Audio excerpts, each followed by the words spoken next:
Okay, good evening, everyone. Thank you very much for joining us. My name is Dr. James Mackintosh. I'm the Paediatrics lead at Mind the Bleep, and it is my absolute pleasure to introduce two of our paediatric registrars, Dr. Bex Evans and Dr. Sophie Fitzpatrick, who will be giving us a whistle-stop tour of all things that a new F1 or F2 doctor moving into paediatrics needs to know. I will hand you over to them in just a second. But before I do so, I just want to highlight that over on the right-hand side of your screen, there is a chat for those that haven't been to one of these webinars before. We're doing a Q&A session at the end. So if you have any questions you would like to ask, we will go through everything at the end. However, as we're going through the presentation, if you feel you have a question about something that we're talking through that you feel is particularly relevant, if you pop it in the chat, we should be able to see it, or I can stop the presentation, and then we can kind of go through it and address it while we're presenting. Okay, so over to you, Dr. Evans and Dr. Fitzpatrick. Thanks, James. So I'm Bex. I am a paediatric registrar. I'm currently working in a district general hospital in the Northwest, in Preston Hospital. And I'm also the paediatric editor for Mind the Bleep. And I'm Sophie. I'm also a paediatric registrar in the Northwest. I'm currently at the Children's Hospital, also on tertiary placements, having done DGH placements earlier this year. So as James said, this is a whistle-stop tour of an introduction to peds. It's sort of aimed at like new F1s and F2s who haven't done peds before, but it'd be relevant to lots of other junior doctors as well. So the main objectives of the session, I'm going to talk through understanding your roles and responsibilities as a junior doctor in peds. When I say junior doctor, I mean generally, like I said, like a new F1 or F2 or junior SHO. And I'll also go over things that you shouldn't be expected to do and sort of when to escalate concerns to a senior. We're going to talk about understanding the differences with prescribing in children, as it is very different to prescribing in adults, and that includes fluids and blood products. We're also going to talk about key questions to include in your paediatric history, again, how it differs from adult medicine, and also going to go over a brief tour of like how to examine a child. We're going to talk about some paediatric clinical skills, although this is difficult from a webinar, and the best way to get experience of this is to do it in practice and watch people. And we're also going to talk about the most common paediatric problems that you'll see day to day. And at the end, we're just going to talk about why peds is the best and everyone wants to specialize in peds. So this is just a list of things you might be expected to do as a junior doctor who's new to peds. This isn't an exhaustive list, so there are lots of other things that you'd be able to do, and you also won't be expected to do all of these things on your first day. It's all a big learning process for everyone. Peds is very senior led and it's very well supported, so never feel scared to ask for help or raise any concerns that you have. But the main things that you'd be expected to do are to document on ward round. A nice pro forma that most people use, whether it's handwritten or typing on an electronic system, is starting with the date, the consultant who's leading the ward round, a list of problems. So you can split that up into current issues and background problems, as in like past medical history, and then putting their EWS score, their examination findings and any discussion, and then the plan at the bottom of the ward round. And then it's always important to sign your entry in the notes so that people know who's written it and who to come and find if they've got questions about the plan. You'll be expected to prescribe, so we'll go over prescribing in a little bit and how it's different for peds. The BNFC will be your best friend, so if you've got the adult BNF, in the top right hand corner of the app there's a little arrow and you can change it to the BNFC, so that's the BNF for children. And just never be afraid to look up every drug, basically. You'll be expected to request investigations, normally just x-rays and ultrasounds. Generally CTs and MRIs need to be requested by a registrar in most places that I've worked. You'll be expected to escalate as much as as much as is necessary, basically. Like I said, never be afraid to escalate to a senior. No one's ever going to tell you off for asking questions or escalating concerns. Will be expected to clerk and examine children. It's an RCPCH guideline, and so in every hospital that any child seen on a paediatric assessment unit or a paediatric ward has to have a senior review by a registrar or consultant before they can be discharged. So even if it's your first day, don't be afraid to get stuck in and clerk and see children, because they'll have to be seen by a senior before they go home. It's important to just enjoy your placement or your job and ask lots of questions, learn, get stuck in. So things you shouldn't be expected to do, and it's important when to say no, because it might just be like a junior nurse who's just started and doesn't know what the role of like a SHO would be compared to a registrar, or it might be that someone from A&E is inappropriately escalating to a junior. You shouldn't be expected to see sick patients on your own. So like I said, whether that's A&E inappropriately escalating to like an F1 or an F2, or whether it's a nurse coming to you about a sick patient that they're worried about, always ask for help if you feel out of your depth. You shouldn't be expected to just take safeguarding referrals. That should always be the registrar at the very least, if not the consultant, if it's in the daytime and there's a consultant around. You shouldn't be expected to cannulate babies, although if you want to and you're interested in peds, no one's going to deter you, but just know that if you're asked to do that on your first day, again, that's not particularly appropriate, and you should always like go and watch a few cannulations and ask for tips first before you start doing it on your own. And then if you start to feel more comfortable cannulating, then always ask for someone to come and help and observe you as well. You shouldn't be expected to go to deliveries on your own. So this would be applicable to people in a paediatric unit where they're covering like a tier 2 neonatal unit, and you might be holding the delivery bleep. If you've not done your NLS or it's your first peds job, you'll never be expected to go to a delivery on your own. You should always be near a registrar or an A&P or someone more experienced who should come with you until you feel comfortable enough to go on your own. Most places, they have a rule where it's 10, you go to 10 deliveries. It's just a random number that's plucked out of the air, I think, but you go to 10 deliveries with someone else before they can like sign you off as competent as going on your own. You shouldn't be expected to give advice, so whether that's GPs bleeping you or A&E ringing for advice, they shouldn't be expecting an F1 or an F2 or a junior SHO to be giving advice out over the phone, and that's well above your pay grade. So if someone's calling you, always tell them to call the registrar or the consultant on call. And you also shouldn't be expected to have difficult conversations with parents. So whether this is regarding like unhappy parents who want to talk about disagreements with care, or difficult conversations surrounding end-of-life care, anything like this, that should also always be escalated to the registrar or the consultant on call.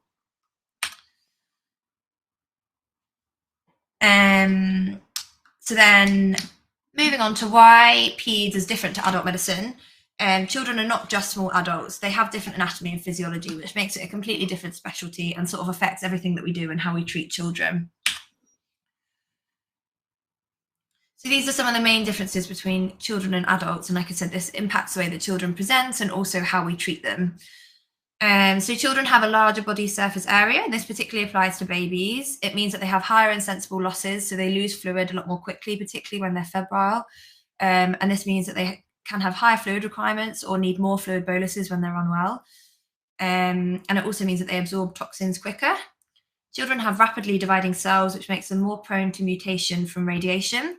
This means that we're a lot more stingy with X-rays and CTs, and we think very hard before requesting even like a chest X-ray for a child, and particularly a CT or a CT brain, whereas in an adult or an elderly patient, you'd be a lot quicker to just get a CT. Children have higher respiratory and heart rates, which affects the way that they break down drugs. Again, means that they have higher insensible losses, and it means that they're more prone to respiratory illnesses. They have an immature blood-brain barrier, which affects quite a few things. It affects medication doses. It means that children, particularly babies, are more prone to meningitis. And this is something we should be aware of when seeing a baby or a child with a fever and looking for signs of meningitis. And it also means that babies with jaundice are more prone to brain damage from the jaundice, which Sophie will touch on in a bit. They have a more immature immune system, particularly young babies that haven't been immunized yet and babies that aren't breastfed. This means that they're more prone to infections, and they're more prone to serious infections and getting more unwell from common infections such as RSV. And they have a high metabolic rate, which affects how they break down toxins and how they present after ingesting toxins, and also affects how we prescribe medicines. So going on to history taking, it's quite different from history taking in an adult, particularly as you've got two people there that you're going to be taking history from. You've got the parent and then you've got the child.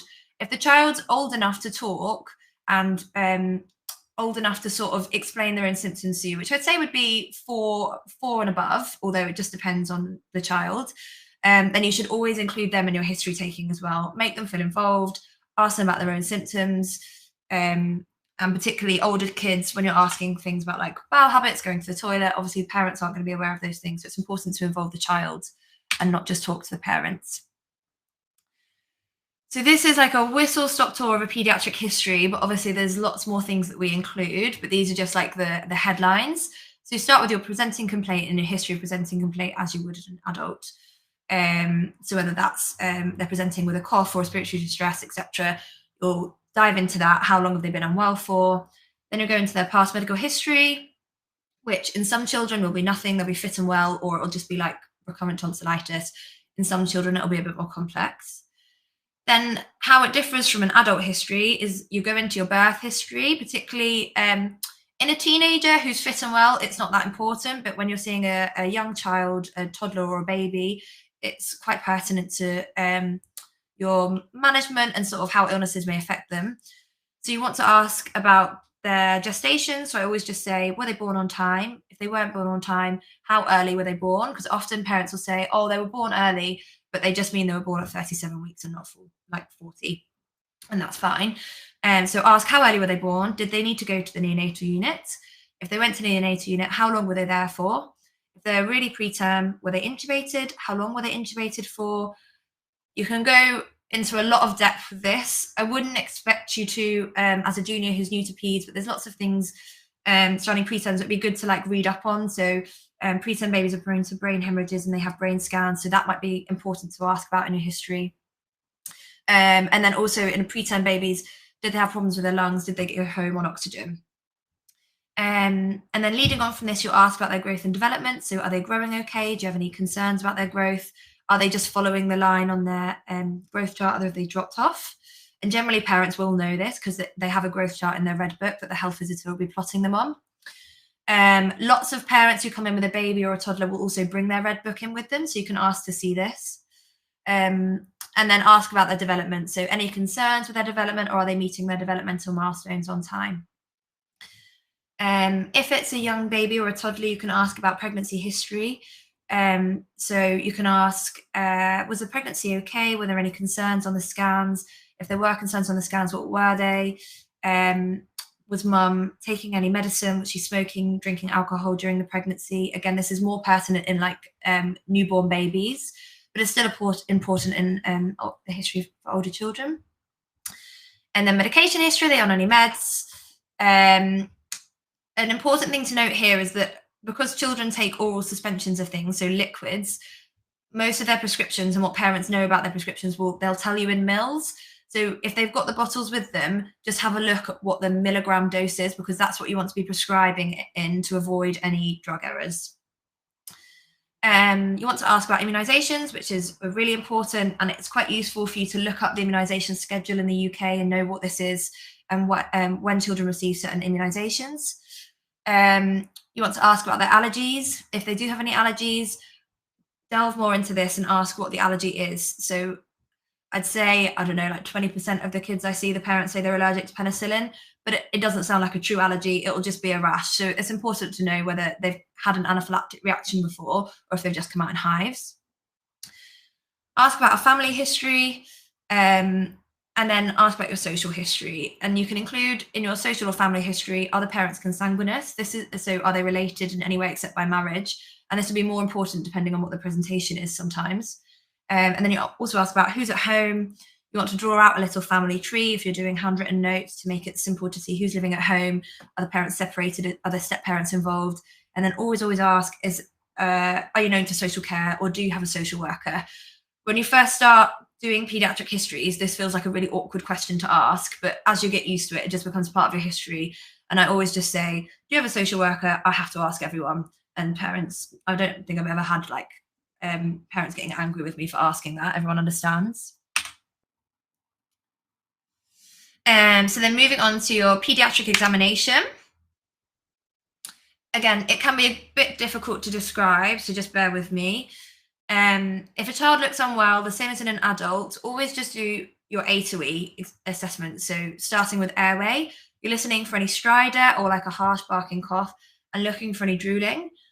An older child who's got an obstructed airway or inflammation in their airway may be tripoding. So that's where they put both arms forward on the bed and then stick their neck out like this. And that's them trying to keep their own airway open. Then moving on to B, you're listening to their chest, obviously, with your stethoscope and looking for signs of increased work of breathing. And you also want their observations, so their respiratory rates and their oxygen sats. When you're listening to the chest, you're listening for equal air entry bilaterally, and you're also listening for crepitations or wheeze or reduced air entry anywhere.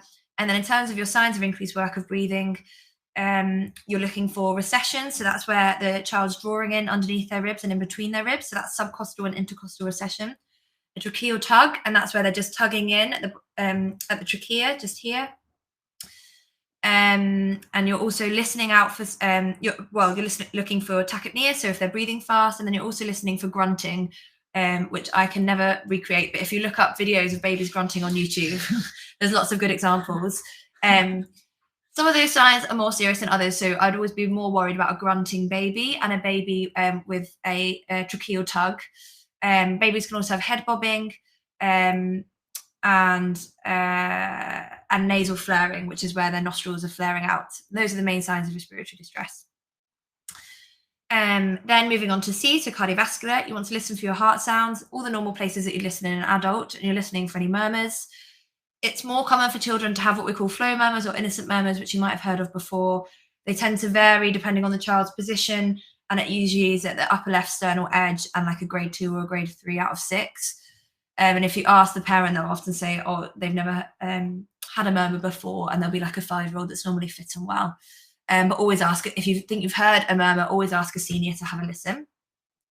You want to check their central and their peripheral cat refill. So a central cat refill in a child, you just press on the sternum for 5 seconds and then release and count it. You want it to be less than 2. And then peripheral, you just press on their hand or their foot and do the same, press down for 5 seconds, release and count how long it takes for the cat refill. And then you want to feel for their peripheral pulses and also feel for the femoral pulses in a baby. And I'll go on to how to feel for the femorals on the next screen, because it's a bit of a skill. And then moving on to D, so disability, assess their GCS. A quicker way of doing this in an unwell child is called an AVPU, and this is what you have on your EWS charts. So an AVPU, it stands for alert. So are they alert in general? Are they awake? Are they talking to you? B is alert, just a voice. So are they sitting there with their eyes closed, but they're responding to you if you're talking? P is, are they only alert to pain? So if you do like a sternal rub or something like that, are they vocalizing but otherwise not? And then U is unresponsive, so just not responding at all. You want to examine for their tone. So do they have increased tone or do they have reduced tone and they're floppy and unresponsive? In a baby, you also want to look at their posture. So a young baby will have a nice flexed posture where they hold their arms in and they have their knees and their hips flexed. And then you also want to feel their fontanelle in a baby less than 1. So their anterior fontanelle, and you're feeling for if it's bulging or if it's sunken, which would mean that they're dehydrated. If it's bulging, that could mean that either there's a bleed on the brain or meningitis or other causes of raised intracranial pressure. Don't ever forget glucose. This is really, really important in peds. It's quite handy that most pediatric nurses are incredibly adept and really good at triaging, and will normally, I would say 99% of the time, if they will do it like a glucose on triage, and you'll have it when you need it. But never be afraid to ask for blood sugar on a child. So whether they've been vomiting and have diarrhea or have reduced oral intake, and you're worried that they might have dropped their blood sugar, or in a baby who's not feeding well, it's always important to check a blood glucose. And again, in an older child with respiratory distress or with other signs of DKA, that's important to check a blood sugar as well to make sure that they're not diabetic. Then moving on to E, exposure. So look for rashes. In younger kids and even in older kids with a fever, it is important to strip them off and look everywhere for a rash, because even if the parents say they haven't noticed one, they might not have noticed like a non-blanching rash that starts on the sole of the foot, for example, and has started to spread. So make sure you look and then document that you've fully exposed and you've looked everywhere for a rash. We've had a question about chaperones and consulting with parents present. In an older child, if you're doing that kind of examination and you're exposing them fully to look for rashes, that would be the point at which you probably want a chaperone with you. But it's quite variable. And I think it depends on personal preference as well. But definitely an older child or a teenager, if you're doing that kind of body map, you'd want a chaperone with you. And then feel the abdomen. So you're feeling for a palpable liver or a spleen and feeling for any tenderness. And then ENT is so important in peds. It's so common that you'll get referred a child with a fever of unknown source from a GP or urgent care or A&E, and they've got whopping great big tonsils with pus on them because no one's properly examined their ENT, or a otitis media, or they've got a really runny nose and it's really obvious where the source of infection is. So ENT examination is always your best friend, even though the child will not thank you for it. And always do your ENT examination last because you will upset the child. These are sort of some top tips for examining a baby or a child. If they seem a bit apprehensive about you examining them and they've got a teddy with them, examine their teddy first. So put your stethoscope on their teddy, or their parent, if they've got a parent with you, just to make them feel more comfortable and show them that it's okay, it's not a scary thing. Or sometimes I'll start by putting the stethoscope on the child's foot and go up their leg gently until I reach their chest. With an older child, I sometimes ask, oh, do you know where this could go? Can you put it on for me? And it just like gets them a bit more engaged in the examination and shows them that it's not a scary process. When you're doing an ENT examination, have a parent holding them. So this is how the picture at the bottom right of the screen is how I'd get a parent to hold for an ear exam. So have them have one hand on the head, but obviously leaving enough space for you to look in the ear, and then one arm covering the body and the arms, and then have them flip round to look in the other ear. I couldn't get a good picture of examining a child's throat online. It was all incredibly compliant children who didn't need holding, which is unusual to say the least. That's the 1%, the majority need holding still. So then in that case, you have the child sit them facing you on their lap with one arm across both their arms and their body and one hand on their head. And then in, I'd say 90% of cases, you need to use a tongue depressor to have a good look in the back of the throat. Don't be afraid to do that because it means it will make your examination a hell of a lot quicker. You'll have a quick look and then you're done, rather than spending 10 minutes trying to coax the child to open their mouth wide enough for you to have a proper look. And then what you're looking for, obviously, is enlarged tonsils or pus on the tonsils, and you want to make sure there's no kissing tonsils there or sort of obstruction of the airway. In a crying baby who obviously you can't talk round to being settled for your examination, you can, if you've got gloves on, put your little finger in their mouth, and more often than not, they'll suck on your finger and settle immediately. And that enables you to have a quick listen of their chest while they're settled. The other thing you can do is use sucrose, which is like a sugary water solution. It's incredibly safe, and it's just like a natural pain reliever for babies. There have been lots of studies that show that it activates the same areas as painkillers. And that, again, more often than not, stops a baby from crying and settles them straight away. And then the bottom left is just a picture of someone feeling femoral pulses on a baby. So like I said, it's a bit of a skill getting used to how to position a baby to feel the femoral pulses to begin with. But this is the easiest way that I was taught to do. So straighten out both their legs and put your fingers like over the femoral pulses. If you're trying to do it with the hips flexed, it's a bit more difficult to have a good feel. And if you have both hands on the hips and straighten them out that way, it's the easiest way to straighten the legs.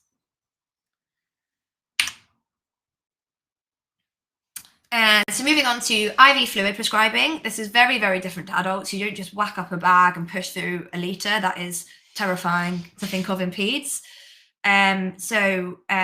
Starting off with the type of fluids that we use, again, different to adults, and it depends what hospital you're working in. Everywhere has different fluids available in different guidelines, but generally it'll be Plasmolite and 5% dextrose, or 0.9% saline and 5% dextrose. And this is the same guideline for prescribing as everywhere in the UK has this guideline. You have 100 mils per kilo for the first 10 kilos. Then after that, 50 mils per kilo for the next 10 kilos. And then after that, 20 mils per kilo for every kilo after. And then that's for your daily rate. And then you divide by 24 to get your hourly rate. And that's how you prescribe. We'll do an example in a second. And then fluid boluses, again, incredibly different to adults. It used to be 20 mils per kilo, but we've gone down now to aliquots of 10 mils per kilo because often one single bolus of 10 mils per kilo is sufficient, and children are very easy to overload with fluids. We use plasmolite or 0.9% saline. Plasmolite is preferable if you have it in your unit or your hospital because it's more physiologically similar to plasma. So we generally give aliquots of 10 mils per kilo up to 40 mils per kilo. And then after you've given 40 mils per kilo, you'd start to be thinking about inotropes and involving PICU or your regional transport network. You would never be expected as a junior, I think, even to make a decision to give a single bolus, but I think it's just useful to know if someone asks you to prescribe a bolus, what to prescribe. Indications for a bolus would be tachycardia, a prolonged cap refill, hypotension, or a raised lactate, or a septic-looking child. The list is more extensive than that, but those are the main things. And it's important to know that after every 10 ml per kilo bolus, so after every sort of intervention that you've made for that unwell child, you reassess. So if you've done it for tachycardia, you reassess their heart rate and their blood pressure. And if you're giving multiple fluid boluses, you also want to be feeling the liver to make sure you're not fluid overloading them, make sure the liver's not enlarged in between boluses. Then we thought we'd quickly mention wet flag. This is a tool that I think is used in most paediatric units and in A&Es. And it's really, really useful tool for the unwell child. So wet flag is an acronym. Say if you're called down to A&E for a red phone that you've got expected coming in, or if you've got an unwell child on the ward that collapses and goes off, someone will write out the wet flag, but that someone might be you, and that might be a really useful thing for like an F1 or an F2 to do in a resus scenario. So in a child whose weight you don't know, you start with the weight in kilos. This is a quick formula for working out the weight of a child. So age plus 4 times by 2. But also in most A&Es, there'll be charts with estimated weights for children based on their age and gender. Then everything else is based on this weight. So your energy, this is if they're in a shockable rhythm in cardiac arrest, it's 4 joules per kilo. Tube, so that's your endotracheal tube, which is your age divided by 4 plus 4, and that's your diameter in millimeters of the tube. Fluids, so like we said, that's 10 mils per kilo. Lorazepam, this is in case a child is seizing, which is one of the most common like pediatric emergencies that you can see, and that's 0.1 milligrams per kilo IV. And then adrenaline, so this is in case of a cardiac arrest, not anaphylaxis. The dose is different in anaphylaxis. The dose for cardiac arrest is 0.1 mils per kilo of 1 in 10,000. And then glucose, so this is in case of hypoglycemia. So as we said, in a newborn baby, that would be a sugar of less than 2, 2.6 or 3. And then an older child, that's a sugar of less than 3 or 3.5. And that's 2 mils per kilo of 10% dextrose. So just an example of prescribing IV fluids. You've got a 5-year-old girl presenting to A&E. You can't get a weight because she's unwell and you just want to get on and treat her. She's tachycardic and she's got a prolonged cap refill and you want to give a fluid bolus and start maintenance fluids. So going back to our wet flag, her weight, estimated weight would be the age plus 4 times 2, which would make her 18 kilos. So your fluid bolus would be 180 mils, and that would be either plasmolite or 0.9% saline. And then starting maintenance fluids would be 58 mils an hour. That's calculated from your first 10 kilos of her weight times 100, which gives you 1,000 mils. And then the next 10 kilos, or in this case, it's only 8 kilos times 50. And then your the total fluid divided by 24 gives you 58 mils an hour. Again, after your fluid bolus, you'd go back and reassess her heart rate and capillary refill time and see if she needs further boluses. I've not gone further into prescribing meds and things like that because everything's in the BNFC. I've worked in peds for 5 years and I still check the BNF for paracetamol and ibuprofen doses. Literally everything. I think the only thing I remember off the top of my head is ceftriaxone because we prescribe it about 5 times a day, every day. But everything else, just always check the BNF. Never be embarrassed to go, oh, I'm just going to check the dose of that in the BNF, even if a nurse is telling you, because at the end of the day, it's your GMC number, your responsibility for prescribing correctly. And then quickly moving on to blood products. So I wouldn't expect a junior doctor to either A, make the decision to prescribe any blood products or prescribe blood products, but it's just important for you to know that it's a different prescription to adults. So in adults, you just whack up a unit or 2 units. In children, there's formulas for figuring out how much to give. And we're a lot more considered about deciding that you're going to give a blood transfusion. So in packed red cells, if it's a neonate or in a neonatal unit, generally you give 15 mils per kilo. You can also give 10 mils per kilo. And in a child, you do the desired hemoglobin minus the actual hemoglobin. So say you want the hemoglobin to be 100, which would normally be our target, and that actual hemoglobin is 50, that would be 50 times 4 divided by 10, and that gives you the amount in mils. Platelets would be 10 to 20 mils per kilo, and FFP would be 15 to 20 mils per kilo. And there's a really handy app to know about called Blood Components, which I'd recommend everyone download. It's free. It's an NHS app, and you can see there's an infants and children and a neonatal section, and it just tells you, it gives you those formulas for prescribing blood, and it also tells you different requirements for prescribing blood. For example, in a neonate, they need CMV negative blood, and it gives you that information in this app. So it's really, really useful. Again, never be embarrassed to look up a formula or how to prescribe. I still do it now, like I said, after 5 years in peds.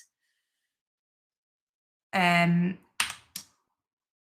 it's better to check and get it right than not check and get it wrong. Then moving on to feeds for babies.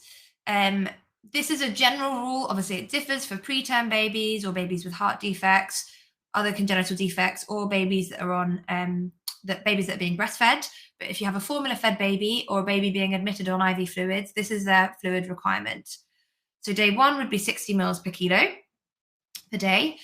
Generally, in a formula-fed baby, you'll then divide this by 12 to give you a 2-hourly feed amount, or by 8 to give you a 3-hourly feed amount. You wouldn't stretch beyond 3-hourly feeds in a 1-day-old baby. And then you want your pre-feed BMs to be above 2. 2 is an acceptable blood sugar technically for a 1-day-old baby, but if their blood sugar is persistently 2, you need to be slightly concerned. But you would accept a blood sugar above 2. Then day 2, it goes up to 90 mils per kilo per day. And again, pre-feed BM above 2 is acceptable. You would want it to be higher than 2. And I'd be slightly concerned if a baby's blood sugar was persistently just 2 and not reaching above 2. Then day 3, it goes up to 120 mils per kilo per day, and you want their pre-feed BM to be above 2.6. And then day 4, 150 mils per kilo per day, and you want the pre-feed BM to be above 3. And then following on from this, it's 150 mils per kilo per day until they're a couple months old. And then generally, I mean, parents aren't going home with this formula in their mind and increasing the feeds based on how much the baby weighs. They just give the baby how much formula they'll take. But it's important to have these sort of figures in your mind so that when you have a newborn baby coming into the assessment unit who's not feeding well, you know how much they should be taking. So I'm just going to hand over to Sophie now. Cool. So just to go through sort of a few more specific areas of peds. And so just to talk again about safeguarding. So safeguarding is a really important kind of role and responsibility within paediatrics. Like we said, it's absolutely not going to be expected that you will be dealing with these children yourself, accepting any of these referrals, but it is an important part of the job that we do. Any concerns that you have, always flag to a senior who will escalate it further. But just some things to think about, because like we said, part of your role will still be assessing children, and that might be in peds or if you're in an A&E job. So when you're taking your history, like we said, always ask about any involvement with social care. And as Bex has already said, it feels awkward at the start, but just make it that routine part of your history taking. The same way as asking about smoking felt awkward with adults once upon a time, you get really used to it. And if they are known to social services, just dig a little bit more, ask about why and are they on a plan. In terms of presentations for concern for you to be aware of, any injury in a non-mobile infant, so these are the ones who can't walk, can't crawl, should be a red flag for concern for a possible safeguarding incident.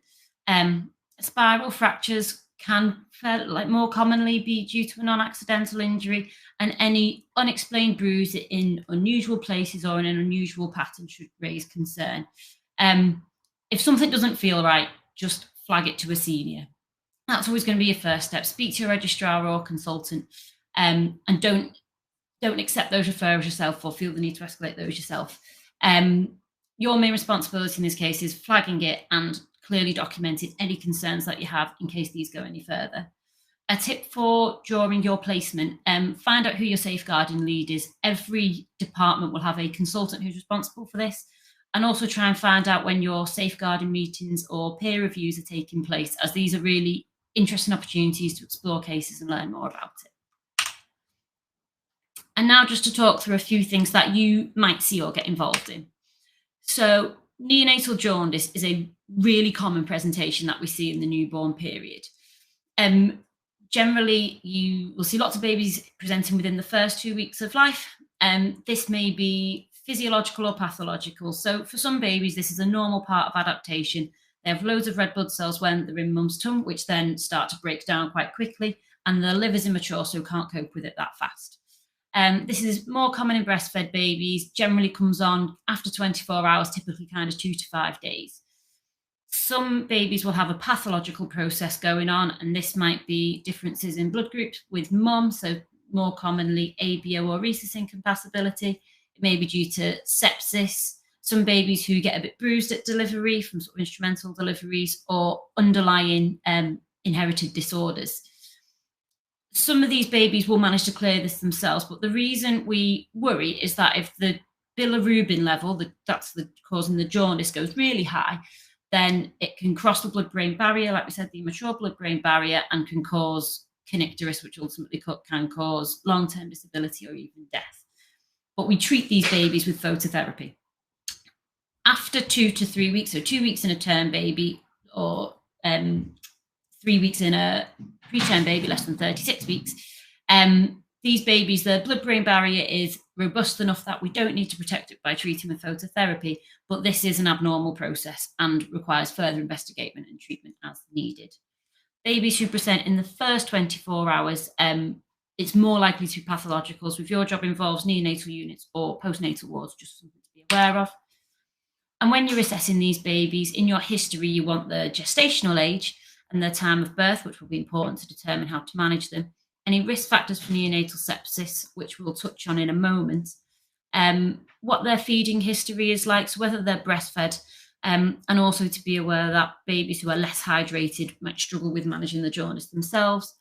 Mum's blood group, if we know it, any family history of babies needing treatment for jaundice, and also the colour of the stool and the urine. If the stools are pale and the urine's dark, this is more worrying. When you're examining these babies, it's your general top-to-toe examination, as we've already touched on, checking for a palpable liver, because this could be a sign of something more underlying, and examining the genitalia. To manage these babies, at the very least, you're going to do a bilirubin level, and then you should also check for a full blood count to see if that hemoglobin's falling, and check the baby's blood group, and a DCT, or a direct Coombs test, sometimes called a D80. That's going to look for if there's any immune reaction taking place between mum and baby's blood groups. For babies who aren't feeding well, they might need support with a bit more of a detailed feeding plan, and then you're going to plot your billy on the jaundice chart, which will help you to decide about phototherapy. The jaundice charts, because they are something a bit different that you first see in peds, look like this. If you get asked to look for one, literally type in Google for nice neonatal jaundice charts, and it will give you a link to an Excel sheet that looks like this. You will fill in the demographic details, and this little drop down here will allow you to select the baby's gestation.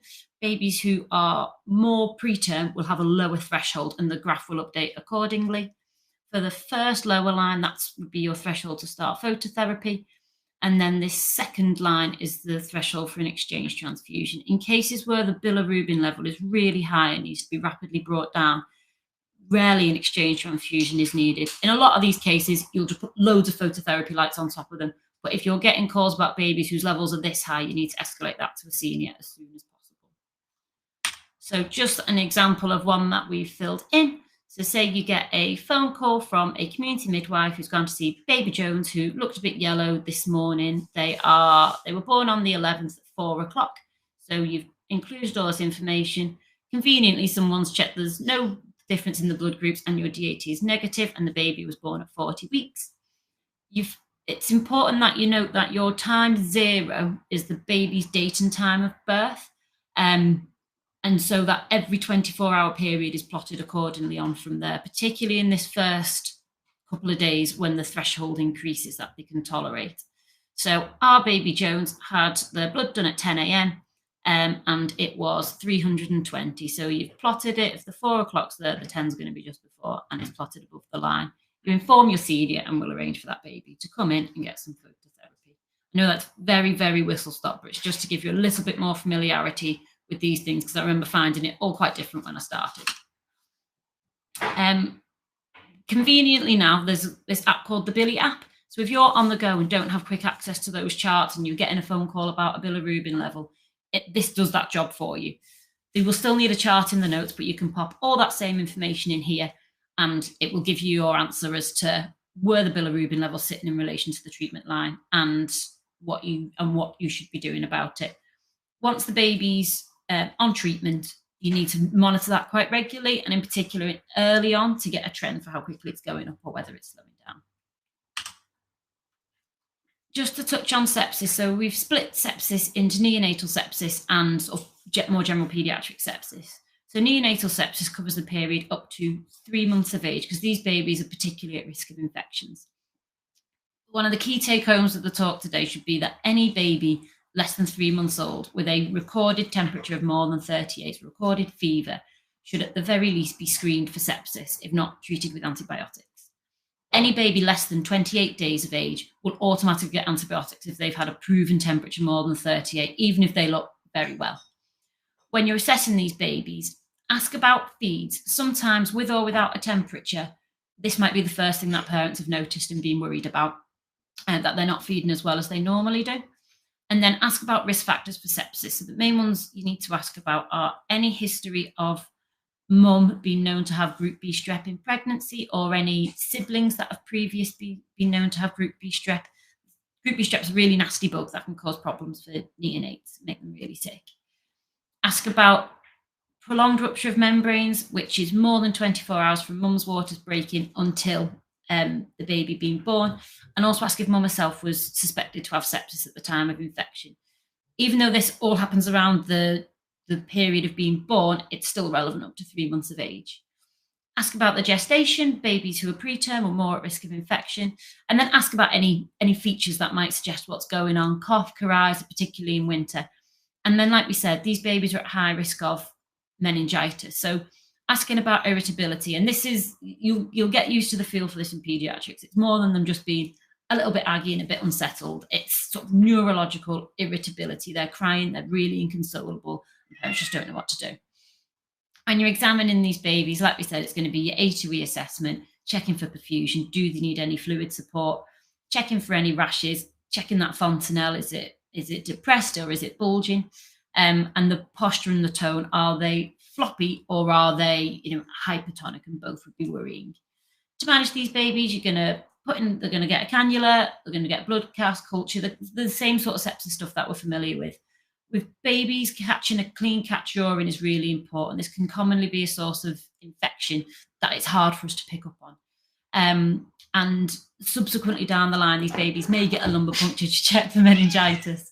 But this will be a senior decision. And if they're going to get the antibiotics, treat as per your local guidelines, but will be broad spec cover. And then paediatric sepsis. So a little bit of a different approach. You're bound to see loads of kids with temperatures, especially if you're doing peds or A&E in winter. And what you're looking for when you see these kids is what's causing the temperature, the focus of the fever, and any worrying signs of a serious illness. Loads of these kids, as we've said, will have a tonsillitis, a virus, something quite common and quite easy to manage, but some will be something more worrying. So when you're taking the history, like we've said, they get dehydrated fast, check what their oral intake's been like and whether they'll need any support with this, check for the timeline of their illness and how things seem to be developing, any localizing signs, so coughs, sore throats, diarrhea, vomiting. And again, that irritability, changing behaviour is still important. Have they been just not them usual selves? Do they seem confused and things like that? When you're examining them, again, perfusion, do they need any fluid resus? Rashes, and particularly these non-blanching rashes, which we'll talk about in just a moment. If they're less than 1, check that fontanelle. And again, behaviour and tone. Are they just a bit clingy to mum, but as you'd expect a poorly child to be? Or is there really no getting close to them? Or the other side, are they just not waking up and not behaving like you'd expect? Any respiratory distress, sometimes viral illnesses can progress into something more, and always that ENT examination. Like we say, more often than not, there's some big old tonsils hiding down there, which answers what's going on. From a management point of view, as always, if you're worried, it's going to be your sepsis 6, and nurses triage are quite adept at picking this up. If you've been able to identify a focus with your history and examination, then treat with appropriate focused antibiotics as per your local guidelines. But if there's no focus and you're worried about them, then it's best practice to give something broad spectrum, good broad cover, which typically for us is ceftriaxone, but do always check locally. When we talk about non-blanching rashes, it's these nasty looking ones. Essentially, it's the glass test that you'll hear people talk about. You press on it and it doesn't go away. If you're looking at the picture, it demonstrates 2 types for us. Petechiae are sort of small, more pinprick ones, and purpura are these sort of bigger, nasty looking ones. Either of those, they won't press them when you go away, and either are worrying. Always escalate non-blanching rash to your registrar, who will assess and investigate and treat as necessary. And then, like we said, finding those worrying signs can be what's challenging in paediatrics and what a lot of us worry about when we start. NICE has another lovely guideline called Fever Under 5s, which includes this traffic light system. The red high-risk ones are those kids that you need to be more worried about. Amber, you're still going to escalate it, but maybe you'll watch it, you'll do some tests, you'll see how it goes. And the green ones are a little bit more reassuring, but always get senior support with this. And then just to quickly touch on some clinical skills, like we said, this is much better explored in real life practice, but I know some tips and tricks are always a good way to start. One of those common ways we'll get bloods from babies and small children is heel prick bloods. In some bigger children, it might be finger prick bloods. Most of the time, nurses and midwives will be able to do these, but it's still a useful skill to learn. A nurse took me to one side on day 1 and was like, come on, I'm going to show you how to do it. And it's useful either if you need something doing kind of fast and all your nurses are tied up, or if you're in a resus and you just want to, it's handy that you can do a quick blood gas. Top tips, make sure you've got a warm foot, a warm finger. Get just a blue glove full of warm water just to warm that up to improve the circulation. Some places you'll be able to apply Vaseline, which just helps it to come out in nice blobs rather than spreading everywhere. And use, for the lancets, there's typically different sizes available. Use as big a one as is appropriate for your child. The technique is demonstrated in the pictures. You're going to get a good hold. You're going to press on with your lancet and do the click. Make sure you've disposed of your sharps, and then the blood will come out in a spot which you can drop into, collect in whatever way you need to, and then just pressure afterwards. But like I say, have a go at this one once you've started. Cannulation is a different skill in peds compared to what it is in adults. And the first thing to note is make sure you've got enough people with you and try to reduce the distress to the child as much as possible. Always make sure you've got some help, whether that's going to be to help stabilise an arm or a foot, or to just pass you things. If appropriate, have parents with them for holding and cuddling. And again, ways to make them as comfy as possible. So Emla or Amatop is essentially a numbing cream that you can put on about 40 minutes if you've got that time before your cannula. If you haven't got that time, sometimes you can use cold spray. It feels pretty strange, but it takes away the pinch of a needle. And in the smaller ones, the sucrose works, as we've said before. Hands and feet are best, but you may need to have a little look around. And essentially, rather than in adults where it's always what you can see rather than what you can feel rather than what you can see, it's typically what you can see, and you can usually insert them fairly superficially into a visible vein. You'll advance your cannula, and typically if we are inserting a cannula and we need bloods at the same time, we'll do those both in the same trick. But the cannulas we use and the veins that we're using won't typically tolerate a syringe and then drawing back on it. So you'll collect them. But watch somebody do all of this and it will make a lot more sense. And then once you've got your cannula in, stick it down, especially in the little ones, for dear life. These are Gelcos, which are the cannulas that lots of us love, but I had not come across one before starting in paediatrics. So if any of you seniors are asking for a Gelco, it looks like this. They have a little hub. They typically aren't safety, which isn't popular with various management teams, but they are a lot easier to use, and a lot of us have learned how to use with them. But so just so you're familiar with a slightly different type of cannula that you're likely to come across. And also again, this is kind of the hold that you would do for a little baby. It's all about getting good stability. And in bigger children, like I say, you might have mum or dad giving them a big hug, and then one of your nursing colleagues holding their arm, but make sure stability is the main thing that you're going to need that is going to help you to succeed with this skill. Watch it and get a feel for it. If you're with your registrar, they might ask you to help with sticking down. Again, it's just a little bit different, particularly if the cannulas don't have wings, which a lot of the smaller ones don't.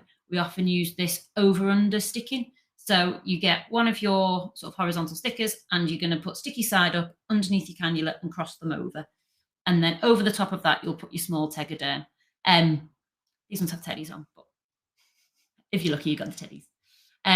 Often with smaller children, where you want extra security, I often stick another teddy bear sticker sort of at a 90 degrees to that. But yeah, just if you're with somebody, just follow what we say. Should we just answer this question? Yeah, there's been a couple of questions. So if a child has D&V leading to hyperkalemia, when would you prick for blood to determine supplementation management? So it's a good question. We're a bit stingy with bloods and cannulas in kids. Generally, if a child presents with D&V, we try to manage as hands-off as possible. We give what's called a fluid management, which your nurses will normally do from triage, which is where you give them a pot of diorolite or apple juice with a syringe, and the parent gives them 5 mils every 5 minutes, and you see if they can keep it down. If they are looking relatively well and aren't hypoglycemic and manage their fluid challenge, you wouldn't do bloods, and you certainly wouldn't cannulate them and start them on IV fluids. The caveat to that is if a child presented looking unwell or was hypoglycemic, then you would want to get IV access straight away. If you're a bit on the fence, I find what's really helpful is a blood gas, because it gives you a lactate, it gives you a pH, it gives you a bicarb, and it gives you a glucose, and it gives you a potassium. All the information that you would need for a child with D&V. And if your blood gas is fine, then you can be fairly reassured that you're going to manage okay with a fluid challenge and be okay. Yeah, I think, like we said, probably getting a blood sugar in that instance is going to be your first protocol, because they're more likely to drop their blood sugar than their potassium. And if they are able to tolerate oral fluids, even if the potassium was sort of a little bit borderline, it will generally correct if they're able to tolerate. But like you said, if they're looking unwell, you're going to check your gas, which will give you those sort of results anyway. Should we do the question before the fun stuff? Yeah, the other question is, what are the critical neonatal risks in babies born to IV drug abusers when on infective endocarditis treatment? I presume that means, is there a risk of infective endocarditis to the baby? I've never seen a baby born to an IV drug abuser on treatment for infective endocarditis. The main risk to babies born to IV drug abusers is withdrawal syndrome or neonatal abstinence syndrome. Babies born to IV drug abusers, it's generally already known. There's a red flag in the notes that they're IV drug abusers. There'll be a plan for the baby when it's born. They'll have had extra scans to make sure that the baby's okay. And the baby's then put on what we call neonatal abstinence observations. And the midwifery team or the nursing team are constantly doing observations. And if they're severely withdrawing, then they need to go to the neonatal unit. I don't think there's a particularly high risk of infective endocarditis transferring from mum to baby. And particularly if the mum's already on treatment, I would say that the risk is very low. The risk would probably be if mum had infective endocarditis and wasn't being treated and it wasn't known about. But generally, if they're already in hospital giving birth, it would be known if they were unwell with fevers. And in that case, that's a risk factor for sepsis for the baby, and they'd normally be screened for sepsis anyway and put on treatment. And and as Beck said, typically these families and these mums will be known to services, and if there was anything like this known, relevant drug teams, infectious diseases teams are all involved. So it would be unlikely to be something that you picked up first, but like we said, CTC in your pot, and then they'll get the relevant specialists involved. It's a good question, very niche. Yeah. So why PEDS is the best and why you should all come and join us. It is good fun. I think there's something really sweet about having to be a bit lighthearted in what you're doing, and it does get you through some quite challenging times. Cuddling cute babies is really fun as well. Mm-hmm. We'll sub in. You get to be creative. You have to think a bit laterally sometimes, because, like I said, kids aren't just small adults. It's a completely different specialty. Lots of medicine was designed for white adult males, and sometimes you have to think a bit outside of the box. Even if it's just how to hold a child to do a blood test or how to get an autistic child to comply with treatment, it's fun to have to think a bit laterally, isn't it, and not have to stick to a specific guideline. I have always found that everyone is really friendly. Even the surgeons. Yeah, like, and your seniors typically will be approachable. We know everyone knows what it's like remembers what it's like to start all this for the first time. But yeah, it's worked with a lot of really, really good teams over the last few years. Kids don't want to be in hospital, as opposed to adults that show up to A&E with an overnight bag and a cold. Children, you know, they don't want to be there, and as soon as they're better, they're bouncing off the walls and raring to go home, which is quite nice. And you see them improve very quickly in like a normally well child. It's nice to see them improve that quickly and then see them want to go home. Yeah, there's a lot of variety in peds. Obviously, it's kind of, you're covering your general peds jobs will be covering all of the different specialties. Anything can come in. Some things you'll get to see in a lot of, and things will still come in and surprise you quite a lot. Equally, the more you explore with peds, there's obviously subspecialty areas like the job I'm in at the moment. So you can either keep seeing a lot of everything, or you can narrow things down to things you're more interested in as well. There's lots of clinical skills to learn. So every peds trainee rotates through neonates, and you get to do intubations and lines, and that's really fun and exciting. And you get to go to deliveries. And then you also get to do lines and cannulas on babies and older children. You get to do lumbar punctures very frequently if you're a fan of lumbar punctures, and other things like blood gases. And yeah, there's so much to learn. And it is challenging, and it is interesting. Like I say, things will come in and really surprise you and really get you thinking.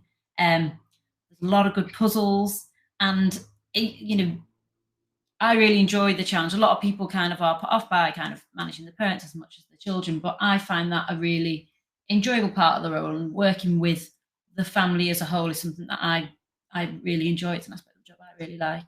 Yeah, I think on that note, if you find that you're struggling with or let's say an angry parent, and you're struggling to sort of get on their level and build a good rapport, just remember that they're worried about their sick child. And quite often, if you just empathize for a couple of minutes and be like, oh, it must be really hard to see your baby so unwell, you must be really, really worried, but I see this all the time and I'm not worried, and this is what we're going to do to make sure that they're safe, etc. Often that will help you to build a rapport and help you to get on their level.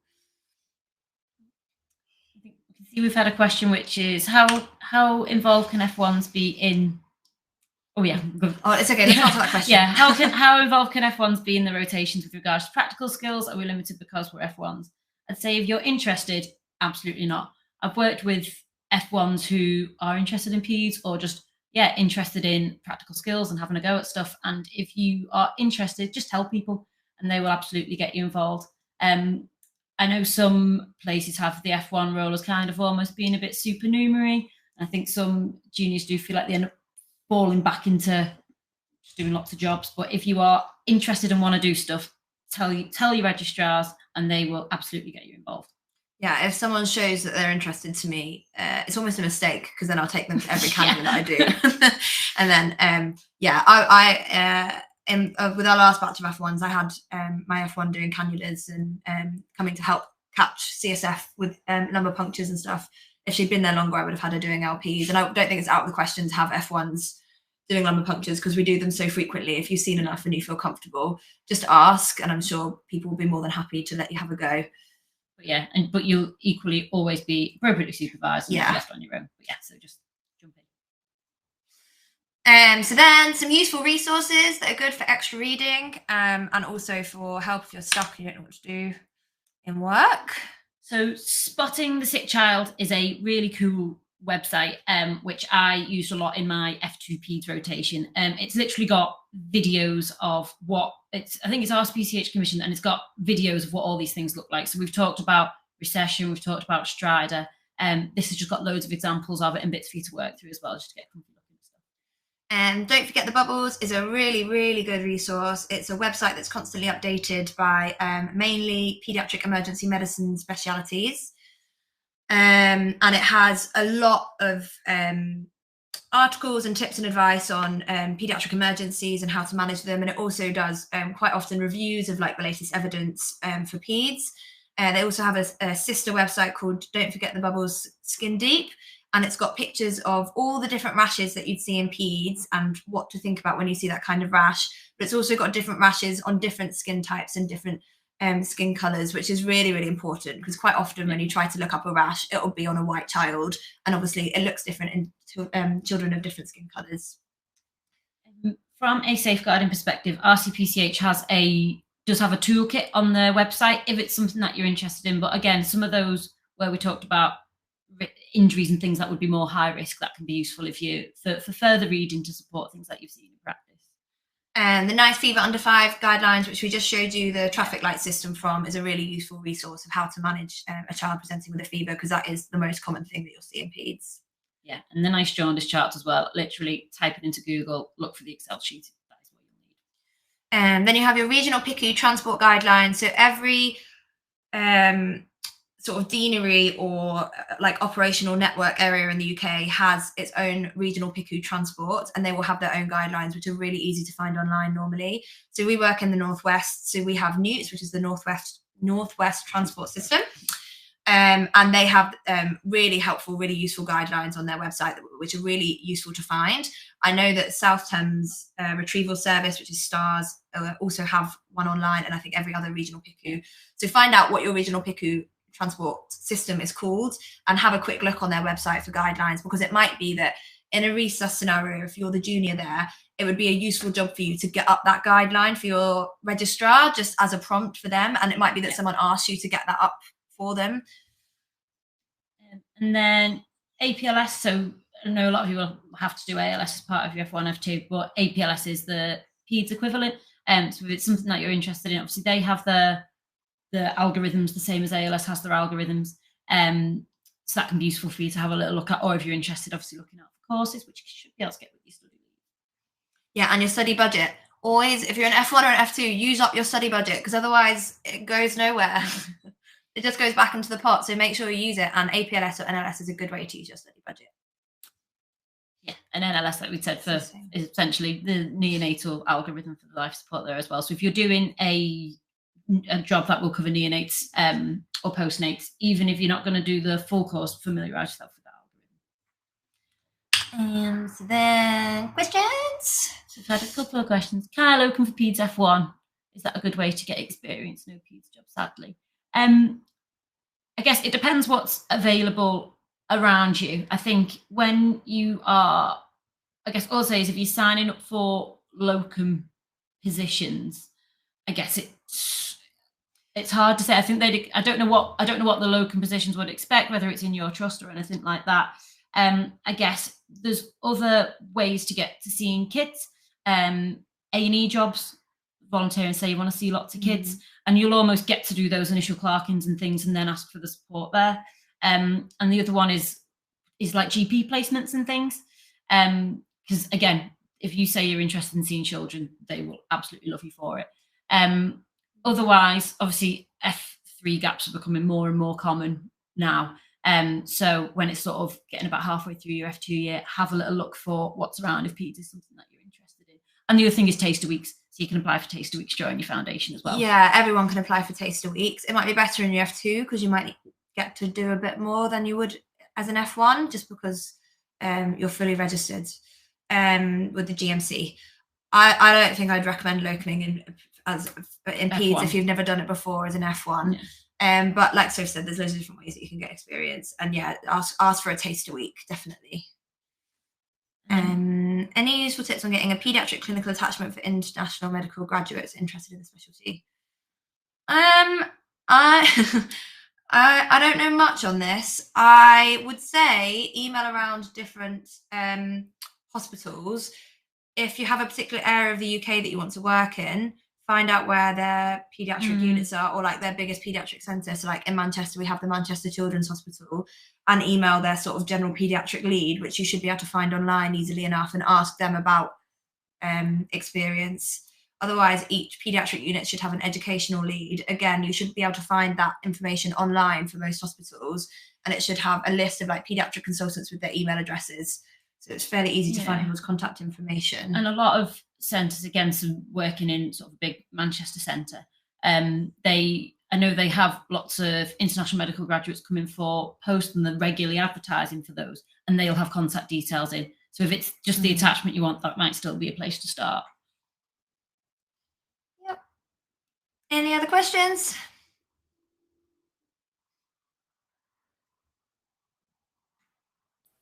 Seems like it's it. Okay, wow. Thank you very much, guys. I can't believe how much stuff you managed to cram. That was very impressive and really informative. So as you probably noticed, I have popped a link to the feedback form in the chat. Really do appreciate it if you can take a few minutes to fill that out and, you know, put suggestions what we can do better, what things worked really well. It's good evidence for our portfolios, helps us improve the webinars for yourselves. But also, as many of you will know, we will all as doctors do lots of teaching throughout our careers. So any feedback that can help us improve or keep us doing the good things, and there are plenty of good things throughout that hour, like I said, it's really helpful and we do read it. So please do take a little bit of time to fill that out. And Tony, I've already uploaded the slides to Medal, so you should be able to see those in the catch-up content. Great. And then I just popped my email address at the end. If you have any more questions that you didn't want to ask in the webinar, you want to ask for webinars on different topics. Obviously, there's so much that we weren't able to cover because it was a short period of time and we just wanted to cover like the basics. Or if you want to write a pediatric article for Mind the Bleep, just email pediatricseditor@mindthebleep.com. Okay, well, thank you very much. I'll let everyone get on with their evenings. Please do fill out the feedback, and we will hopefully see you in the not too distant future. Great. Thank you so much. Stop sharing. He's gone.